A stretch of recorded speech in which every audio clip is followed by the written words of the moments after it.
Hi, എല്ലാവർക്കും പുതിയ വീഡിയോയിലോട്ട് സ്വാഗതം. അപ്പോൾ ഇന്ന് നമ്മൾക്കൊരു ഡേ ഇൻ മൈ ലൈഫ് ചെയ്യാം. രാവിലത്തെ കാര്യങ്ങളില്ല കേട്ടോ, ഉച്ചക്കലത്തെ ഭക്ഷണങ്ങളും അതുപോലെ തന്നെ ഈവനിങ്ങിലെ കാര്യങ്ങളും മാത്രമായിട്ടാണ് ഇത് ചെയ്യാൻ പോകുന്നത്. അപ്പോൾ നമ്മൾക്ക് വീഡിയോയിലോട്ട് കിടക്കാം.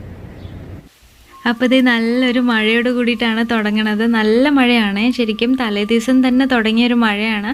മഴ മാത്രമല്ല, നല്ല കാറ്റും ഉണ്ടായിരുന്നു. പിന്നെ ഇതിപ്പം ഇവിടെയാണ് കർക്കിടകമെന്ന് തോന്നും, അതുപോലെയാണ് മഴ പെയ്യുന്നത്. കഴിഞ്ഞ ദിവസം കണ്ടില്ലേ, നല്ല വെയിലായിരുന്നു. പക്ഷെ പെട്ടെന്നാണ് ഇവിടെ മഴ പെയ്യുക, നമ്മൾക്ക് എപ്പോഴാണ് പെയ്യാമെന്ന് കൂടെ അറിയത്തില്ല. അപ്പം അങ്ങനെയാണ് ഇവിടുത്തെ മഴയുടെ കാര്യമേ. ചിലപ്പോൾ നല്ല ചൂടായിരിക്കും, പെട്ടെന്ന് മഴ പെയ്യും. ഈ പെയ്യുന്ന മഴ ഉണ്ടല്ലോ, ഒരു കുറച്ച് നേരം കഴിയുമ്പോഴത്തേക്കും നന്നായിട്ട് മഴ പോവും, പിന്നെ വെയിലാവും. അങ്ങനെയാണേ. എന്തായാലും കഴിഞ്ഞ വ്ളോഗിൽ മഴയില്ലെന്നുള്ളത് കേട്ടെന്ന് തോന്നുന്നു മഴ. അതുകൊണ്ടാണ് ഇത്തവണ വേഗം തന്നെ മഴ വന്നത്. നല്ല രസമുണ്ടായിരുന്നു. അപ്പോൾ മഴയൊക്കെ കഴിഞ്ഞ് നല്ല തോർന്ന് കഴിഞ്ഞപ്പോഴത്തേക്കും ഇവിടെ വേസ്റ്റ് എടുക്കാൻ വേണ്ടിയിട്ട് വണ്ടി വരുന്ന ദിവസമായിരുന്നു ഇന്ന്. അപ്പം അത് ഞാനിങ്ങനെ പെട്ടെന്ന് സൗണ്ട് കേട്ടപ്പോൾ വേഗം ഒന്ന് വീഡിയോ എടുത്തതാണ്. ഇതിവിടെ നമ്മൾക്ക് ഇങ്ങനെ ആഴ്ചയിൽ ഒരു 3 തവണയാണ് വരുന്നത്. അതിൽ 2 പ്രാവശ്യം നമ്മളുടെ ഈ സാധാരണ വേസ്റ്റ് ഉണ്ടാവുമല്ലോ, പച്ചക്കറികൾ അങ്ങനെയുള്ളതിൻ്റെയൊക്കെ വേസ്റ്റും ഫുഡ് വേസ്റ്റും, മറ്റേത് ഇങ്ങനെ പ്ലാസ്റ്റിക്കിൻ്റെയൊക്കെ വേസ്റ്റ് അങ്ങനെയൊക്കെ എടുക്കാൻ വേണ്ടിയിട്ടായിരിക്കും വരുന്നത്. അപ്പം മഴയെല്ലാം കഴിഞ്ഞപ്പോഴത്തേക്കും നമ്മുടെ ചെടികളെല്ലാം താഴെ വീണ് കിടക്കുമായിരുന്നു. കുഞ്ഞു കുഞ്ഞു ചെടികളല്ലേ, അപ്പം കാറ്റത്ത് അയ്യോ, എല്ലാ ചെടികളും നന്നായിട്ട് ഇങ്ങനെ വീണ് കിടക്കുമായിരുന്നേ. അപ്പോൾ എല്ലാം ഒന്ന് വേഗം എടുത്തു വയ്ക്കുമായിരുന്നു. മഴ തീർന്നിട്ടില്ല, ഇച്ചിരി മഴ പെയ്തുകൊണ്ടിരിക്കുന്നുണ്ട്. അതിൻ്റെ ഇടയിൽ നമ്മൾക്ക് നനയും ചെയ്യാമല്ലോ. അപ്പം ഇത്രയും വലിയ ചെടി വരെ വീണ് കിടക്കുന്നുണ്ടായിരുന്നേ. അത്രയും വലിയ കാറ്റായിരുന്നു ശരിക്കും.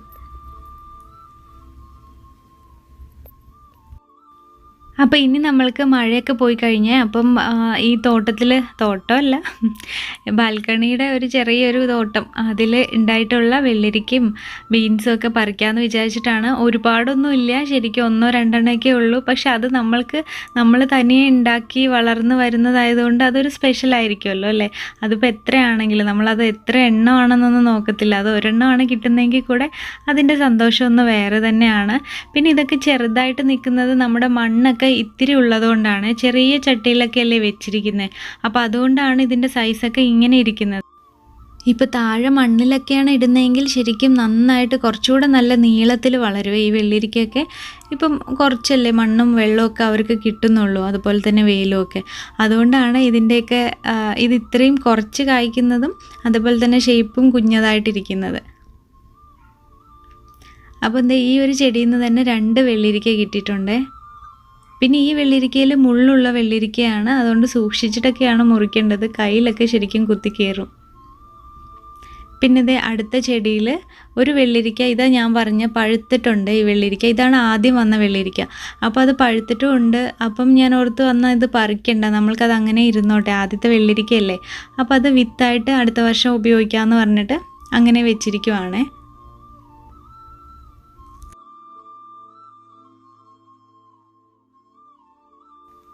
അപ്പോൾ ഇനി നമ്മൾക്ക് ബീൻസിൻ്റെ അടുത്തോട്ട് പോവാം. ബീൻസ് ആകെ 2 വന്നിട്ടുള്ളൂ. ഞാനിപ്പം ഈ ഒരു ചെറിയ ഇത്തിരിയുള്ള പച്ചക്കറി ഇങ്ങനെ കാണിച്ച് വെറുതെ ഷോ കാണിക്കാമെന്നൊന്നും വിചാരിക്കരുത്. ശരിക്കും ഇത് നമ്മൾ ഉണ്ടാക്കുമ്പോൾ അതിനൊരു പ്രത്യേക സന്തോഷമായതുകൊണ്ട് ഈ നിങ്ങളുമായിട്ട് കാണിക്കുന്നു, ഇത് പറിക്കുന്നതും വയ്ക്കുന്നതൊക്കെ കാണിക്കുന്നതേ ഉള്ളൂ.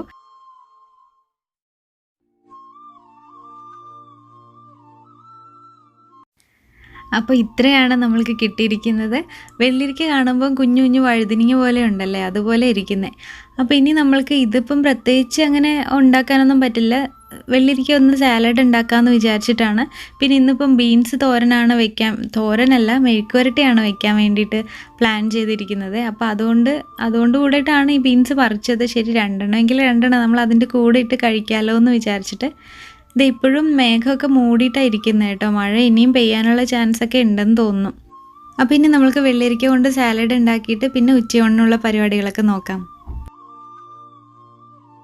അപ്പം ഇനി നമ്മൾക്ക് ഈ വെള്ളരിക്കയൊക്കെ ഒന്ന് അരിഞ്ഞെടുക്കാം. പിന്നെ ക്യാരറ്റും ഉണ്ട്, ക്യാരറ്റും വെള്ളരിക്കയും കൂടിയിട്ടാണ് സാലഡ് ഉണ്ടാക്കാൻ പോകുന്നത്. അപ്പം ഇത് വിക്കിക്ക് ഭയങ്കര ഇഷ്ടമാണ്. കഴിഞ്ഞ തവണ നാട്ടിൽ പോയ സമയത്ത് അനിയൻ അവിടെ ഇതുപോലെ വെള്ളരിക്കയും ക്യാരറ്റും കൂടിയിട്ട് ഇങ്ങനെ സാലഡാക്കി കഴിക്കുമായിരുന്നു. അപ്പോൾ അത് വിക്കിയും കൂടെ കഴിച്ചിട്ടുണ്ട്. അപ്പോൾ അതുകൊണ്ട് അവൻ ഈ ഇടയ്ക്ക് ഇങ്ങനെ പറഞ്ഞായിരുന്നു, അതുപോലെ കഴിക്കണം, മാമൻ ഉണ്ടാക്കിയതുപോലെ കഴിക്കണം, നല്ല ടേസ്റ്റായിരുന്നു എന്നൊക്കെ. അപ്പം ഞാനോർത്ത് അങ്ങനെ ഉണ്ടാക്കി കൊടുക്കാമെന്ന്. ചില സമയത്തൊന്നും നമ്മൾ അങ്ങോട്ട് ചെന്നിട്ട് വെള്ളരിക്ക കഴിക്കുക അല്ലെങ്കിൽ ക്യാരറ്റ് കഴിക്കുന്നൊക്കെ പറഞ്ഞാലൊന്നും അവൻ കഴിക്കത്തില്ല. അപ്പോൾ ഇങ്ങനെ വിക്കി ഇങ്ങോട്ട് നമ്മളോട് പറഞ്ഞപ്പം ഉണ്ടാക്കി കൊടുക്കാമെന്ന് വിചാരിച്ചിട്ടാണ്. അപ്പോൾ ഇതിൻ്റെ തൊലിയൊക്കെ കളഞ്ഞെടുക്കുകയാണ്. കാരണം ഇത് മുള്ളുള്ള വെള്ളരിക്ക ആയതുകൊണ്ട് തന്നെ തൊലിക്ക് ഇച്ചിരി ഒരു കയ്പുണ്ടാവും. അപ്പോൾ നമ്മൾ തൊലിയെല്ലാം കളഞ്ഞ് കഴുകിയതിന് ശേഷമാണ് പിന്നെ മുറിക്കാൻ പോകുന്നത്. പിന്നെ ക്യാരറ്റിൻ്റെ തൊലിയും കൂടെ കളയുകയാണ്.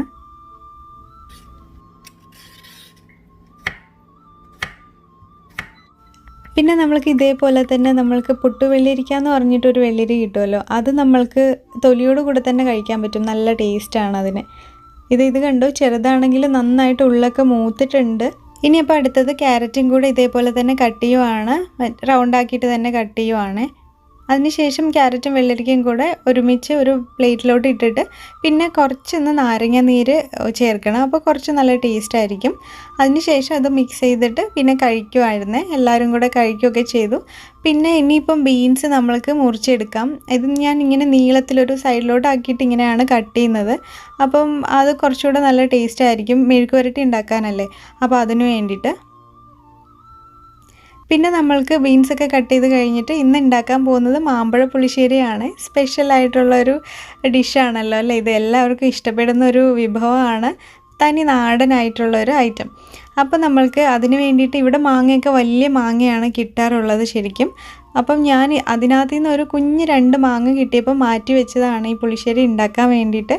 അപ്പം അതാണ് ഇതെടുത്തിരിക്കുന്നത്. അതിൻ്റെ തൊലിയൊക്കെ ഇങ്ങനെ നമ്മൾ കൈകൊണ്ട് തന്നെ അടർത്തി കളഞ്ഞതിന് ശേഷം പിന്നെ കുറച്ച് വേറെ വലിയ മാങ്ങയുടെ 2-3 കഷ്ണങ്ങളും കൂടി ഇട്ടിട്ടുണ്ട്.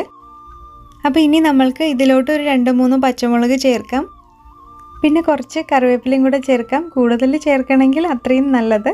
ഇനി ആവശ്യത്തിനുള്ള വെള്ളം ഒഴിക്കുക. പിന്നെ കുറച്ച് ഉപ്പിടുക. അതിനുശേഷം ഒരു 1/4 ടീസ്പൂൺ മഞ്ഞൾപ്പൊടി ഇടുക. 1 ടീസ്പൂൺ മുളക് പൊടിയും കൂടെ ഇട്ടിട്ട് നമ്മളൊന്ന് മിക്സ് ചെയ്തതിന് ശേഷം നമ്മൾക്ക് മീഡിയം ഫ്ലെയിമിൽ വെച്ചിട്ട് നന്നായിട്ടൊന്ന് തിളപ്പിച്ച് വേവിച്ചെടുക്കാം. മാങ്ങ വേവുന്നത് വരെയാണ് ഇനി ഇത് വയ്ക്കേണ്ടത്.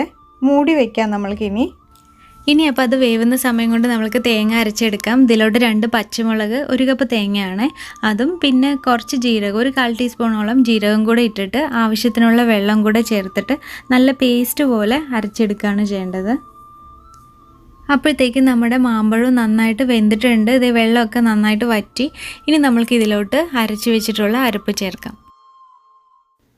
അരപ്പെല്ലാം ചേർത്ത് നന്നായിട്ടൊന്ന് മിക്സ് ചെയ്യുക. ആവശ്യത്തിനുള്ള വെള്ളം കൂടെ ചേർത്തിട്ട് പിന്നെ നമ്മൾക്കൊന്ന് മീഡിയം ഫ്ലെയിമിൽ വെച്ചിട്ടൊന്ന് അതൊന്ന് തിളപ്പിച്ച് അതിൻ്റെ പച്ചമണമൊക്കെ മാറുന്ന വരെയും തിളപ്പിച്ചെടുക്കുകയാണ് ചെയ്യേണ്ടത്. ഒരുപാട് തിള വന്നു കഴിയുമ്പോഴത്തേക്കും നന്നായിട്ടൊന്ന് ഇളക്കി കൊടുക്കണം.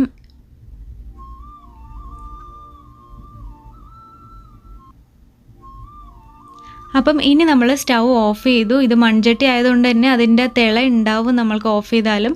അപ്പോൾ അതെല്ലാം നിന്നതിന് ശേഷം ഒന്ന് ഇച്ചിരി തണുത്തു എന്ന് അറിഞ്ഞതിന് ശേഷം മാത്രം നമ്മൾക്കിനി തൈര് ചേർത്ത് കൊടുക്കാൻ പറ്റുള്ളൂ. ഇത് ചൂടോടെ തന്നെ തൈര് ചേർക്കരുത്. അതുപോലെ അടുപ്പ് കത്തിച്ചിട്ടും ഇങ്ങനെ ചേർക്കേണ്ട ആവശ്യമില്ല. ഞാൻ എപ്പോഴും ഇതൊക്കെ ഉണ്ടാക്കുമ്പോൾ അടുപ്പ് ഓഫ് ചെയ്തതിന് ശേഷമാണ് തൈര് ഒഴിക്കുക. അപ്പോഴേ നമ്മുടെ കറിക്ക് ശരിക്കും നല്ല ടേസ്റ്റ് ഉണ്ടാവുള്ളൂ. അപ്പം നല്ല കട്ട തൈരാണ് ചേർക്കേണ്ടത്. അതൊന്ന് ഞാൻ മിക്സിയിലൊന്ന് കറക്കിയതാണ്. ഒരുപാട് അടിച്ച് വെള്ളം പോലെ ആക്കി മോരാക്കിയിട്ട് ഒഴിക്കേണ്ട ആവശ്യമില്ല. അത് ഇതുപോലെ തന്നെ നല്ല കട്ടിയായിട്ട് തന്നെ ഒഴിക്കണം. പിന്നെ ആവശ്യത്തിന് ഉപ്പൊക്കെ ചെക്ക് ചെയ്തിട്ട് ഉപ്പും കൂടെ ആവശ്യത്തിന് വേണമെങ്കിൽ ഇടാം. അപ്പോൾ അത്രയേ ഉള്ളൂ നമ്മുടെ മാമ്പഴ പുളിശ്ശേരി. നല്ല ടേസ്റ്റി ആയിട്ടുള്ളൊരു കറിയാണ്. എല്ലാവരുടെയും നമ്മുടെ മലയാളികളുടെയൊക്കെ ഫേവറേറ്റ് ആയിട്ടുള്ളൊരു കറിയാണല്ലോ അല്ലേ. അപ്പോൾ ഇനി നമ്മൾക്ക് ഇതിലോട്ട് കടുക് താളിച്ചിടണേ, അത് ഞാൻ മറന്നുപോയി. അപ്പോൾ ഇനി നമ്മൾക്കത് കടുക് താളിക്കാൻ വേണ്ടിയിട്ട് വെളിച്ചെണ്ണ ഒരു ടീസ്പൂണോളം ഇട്ടിട്ടുണ്ട്. ഇനി അതിലോട്ട് കടുക് നമ്മൾക്ക് ചേർക്കാം. ഒരു 1/4 ടീസ്പൂണോളം കടുക് ചേർത്താൽ മതി. ഇനി ഇതിലോട്ട് 2-3 വറ്റൽമുളക് ഒന്ന് പൊട്ടിച്ചിട്ട് ഇടാം. അതിനുശേഷം കുഞ്ഞുള്ളിയും കൂടെ ഇടാം. ഒരു 4-5 എണ്ണം ചെറുതായിട്ട് അരിഞ്ഞതുണ്ടാവും. പിന്നെ കറിവേപ്പിലയും കൂടെ ഇട്ടിട്ട് നന്നായിട്ട് മൂപ്പിച്ചെടുക്കണേ. ഉള്ളിയൊക്കെ നന്നായിട്ട് മൂത്ത് വരണം. ഇതുപോലെ ആവുന്ന വരെയും നമ്മൾക്ക് വഴറ്റിയെടുക്കണം. അതിനുശേഷം ഇനി നമ്മൾക്കിത് കറിയിലോട്ട് ഇടാം.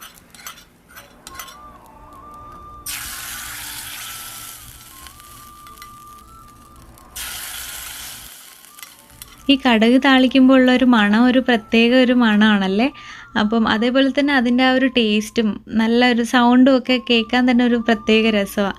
അപ്പോൾ ഇത് റെഡി ആയിട്ടുണ്ട്. ഇനി ഉപ്പും എല്ലാം കറക്റ്റായിട്ടുണ്ട്, നല്ല ടേസ്റ്റ് ഉണ്ട്. ഇനി നമ്മൾക്ക് അടുത്തത് ബീൻസിൻ്റെ മെഴുക്കുവരട്ടി ഉണ്ടാക്കാം. അപ്പോൾ അതിന് വേണ്ടിയിട്ട് ഒരു പാൻ അടുപ്പത്ത് വെച്ച് ചൂടായതിന് ശേഷം നമ്മൾക്ക് ഒരു ടേബിൾ സ്പൂണോളം എണ്ണ ഒഴിക്കാം. അതിൽ കൂടുതൽ വേണമെങ്കിൽ ഒഴിക്കാം. മെഴുക്ക് പുരട്ടി ആയതുകൊണ്ട് കുറച്ച് കൂടുതൽ എണ്ണ ഉണ്ടെങ്കിലും കുഴപ്പമില്ല. അപ്പം ഇനി ഇതിലോട്ട് സവാള അരിഞ്ഞത് ചേർക്കുക.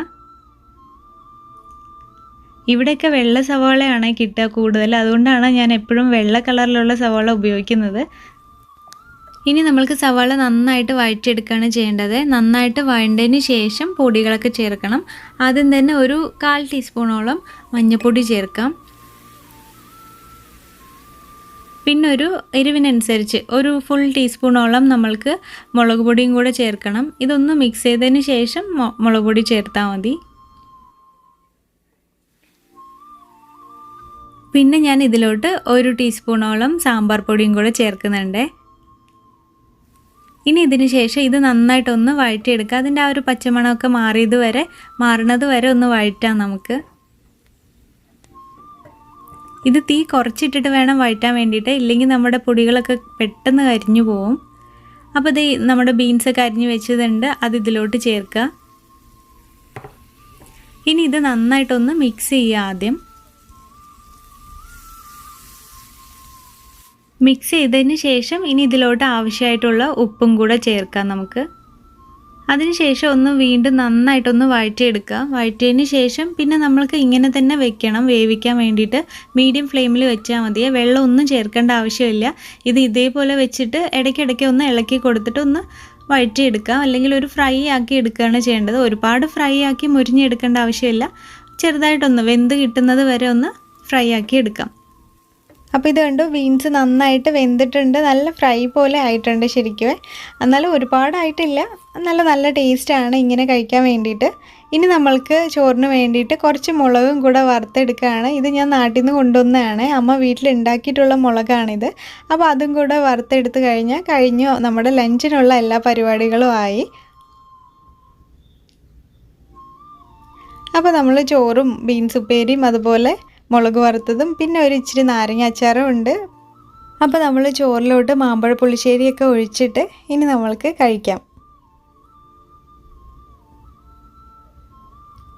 ഇതിപ്പം മൊബൈലിലുള്ളത് കൊണ്ടാണ് ഇതിൻ്റെ കളർ ഇങ്ങനെ ഇരിക്കുന്നത്. ശരിക്കും നല്ലൊരു മഞ്ഞ കളറാണ് മാമ്പഴ പുളിശ്ശേരിയുടെ കളറ്. ഞാൻ മഞ്ഞ കളറിലാണ് ഉണ്ടാക്കിയിരിക്കുന്നത്. മുളക് പൊടി നമ്മൾ കൂടുതൽ ഇടുകയാണ്, അല്ലെങ്കിൽ കടുക് വറുക്കുമ്പോഴൊക്കെ ചേർക്കുകയാണെങ്കിൽ കുറച്ചുകൂടെ നല്ലൊരു ചുവന്ന കളർ പോലെ കിട്ടുമേ. പക്ഷെ മഞ്ഞ കളറിലാണ് ഇവിടെ ഇഷ്ടം, അതുകൊണ്ടാണ് ഞങ്ങളങ്ങനെ ഉണ്ടാക്കുന്നത്. അപ്പം ഇനി നമ്മൾക്ക് ചോറൊക്കെ കഴിച്ചിട്ട് കാണാം.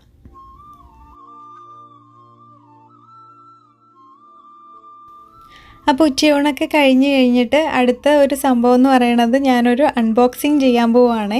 ഇതെന്താണെന്ന് ആർക്കെങ്കിലും ഗെസ് ഉണ്ടോ? ഞാനൊരു ക്ലൂ തരാവേ. ഇതൊരു നാടൻ ഐറ്റമാണ്. ശരിക്കും തനി നാടൻ ഐറ്റമാണ്. ആരും ഇത് വിചാരിച്ചിട്ടുണ്ടാവില്ല ഇതാണ് ഈ പാക്കറ്റിലുള്ളതെന്ന്. ആർക്കെങ്കിലും ഒന്ന് ഗെസ് ചെയ്യാൻ പറ്റുന്നുണ്ടെങ്കിൽ ഇപ്പോൾ തന്നെ ഒന്ന് കമൻറ്റ് ചെയ്തേക്കണേ, ഇത് ഓപ്പൺ ചെയ്യണതിന് മുന്നേ.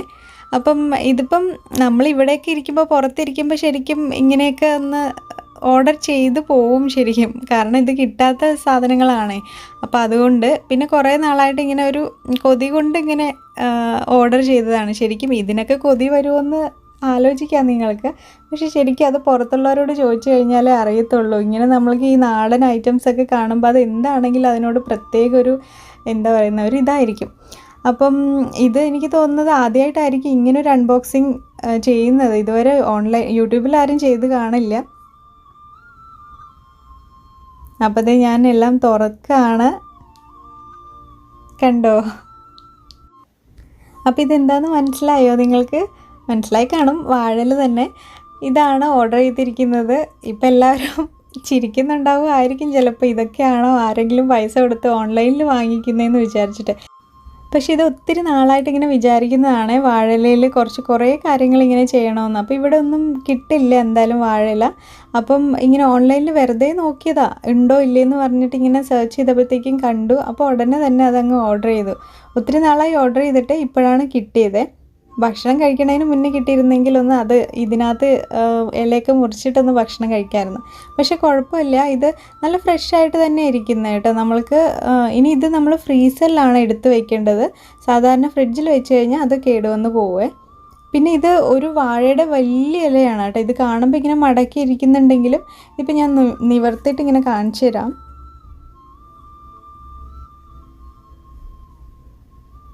ഇത് കണ്ടോ, നല്ലോണം ഏറ്റവും വലിയൊരു വാഴയാണെന്ന് തോന്നുന്നു. അത് മുഴുവനായിട്ട് ഇലയുണ്ട്, ഒരു 4-5 ഇലയുണ്ടാവും. അത് ഫുൾ ഇങ്ങനെ ചുരുട്ടിയിട്ട് അങ്ങനെ വെച്ചിരിക്കുകയാണ്. അപ്പോൾ ഇതാണ് ഇന്നത്തെ സ്പെഷ്യൽ അൺബോക്സിംഗ് എന്ന് പറയണത്. ഇനി നമ്മൾക്ക് ഈവനിങ് കാണാം. നമ്മൾ കുക്കീസ് ഉണ്ടാക്കാൻ പോകുന്നത്, കുക്കീസ് ഉണ്ടാക്കുന്ന മിക്സാണിത്. അപ്പോൾ ഇതിന് നമ്മൾക്ക് ഇവിടെ എഴുതിയിട്ടുണ്ട്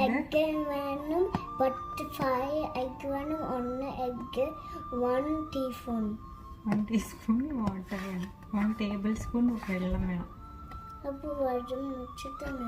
ഇതെന്താ? 5 ബട്ടർ. ഓക്കെ, 5 ബട്ടർ വേണം. 1 എഗ്. ഇനി നമുക്ക് എന്താ ചെയ്യേണ്ടത് അറിയോ? ഇപ്പോൾ ഇതിപ്പം കുക്കീസിൻ്റെ മിക്സാണ്. ഇത് നമ്മൾക്ക് ഓൺലൈനിൽ ഇതും വാങ്ങിയ സമയത്ത് എന്താ സംഭവിച്ചതെന്ന് വെച്ചാൽ, ഓൺലൈനിൽ നമ്മളിങ്ങനെ നോക്കിയപ്പം ചോക്ലേറ്റ് ചിപ്സ് എന്നാണ് ഇതിനകത്ത് കണ്ടത്. അപ്പോൾ അതിൻ്റെ ചെറുതായിട്ട് എഴുതിയിട്ടുണ്ടായിരുന്നു അത് കുക്കിംഗ് മിക്സ് ആണെന്ന്. അത് ശ്രദ്ധിച്ചില്ല. വിക്കിക്ക് കുക്കീസ് ഭയങ്കര ഇഷ്ടമാണ്. അപ്പം അവന് വേണ്ടിയിട്ട് വാങ്ങിയതായിരുന്നു ഇത്. കൊണ്ടുവന്ന് കയ്യിലെത്തിയപ്പോഴാണ് അറിയുന്നത് ഇത് മിക്സ് ആയിരുന്നു എന്ന്. അപ്പോൾ ഓർത്തു ശരി എന്തായാലും പിന്നെ വാങ്ങിയതല്ലേ അപ്പോൾ ഉണ്ടാക്കാമെന്ന് വിചാരിച്ചിട്ട് അതിൽ ഇൻസ്ട്രക്ഷൻസ് ഉണ്ടാവും. ബട്ടർ വേണം, പിന്നെ മുട്ട വേണം, അതുപോലെ 1 ടേബിൾ സ്പൂൺ വെള്ളവും വേണമെന്ന് പറഞ്ഞിട്ടുണ്ട്.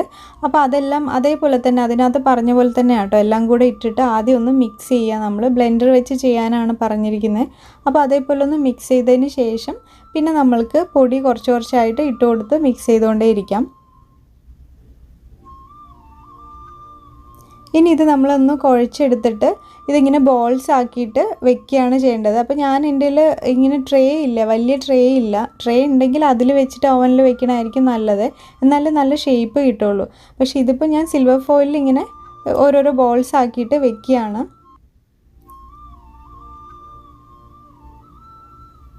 സിൽവർ ഫോയിലിൽ വെക്കുന്നതുകൊണ്ട് തന്നെ നമ്മൾ കറക്റ്റായിട്ടുള്ള ഷേപ്പ് ബിസ്ക്കറ്റിന് വരത്തില്ല. കാരണം അതങ്ങ് വലുതാക്കി വരുമ്പോഴത്തേക്കും ഉണ്ടല്ലോ ഓരോരോ ഷേപ്പായിട്ട് വരും.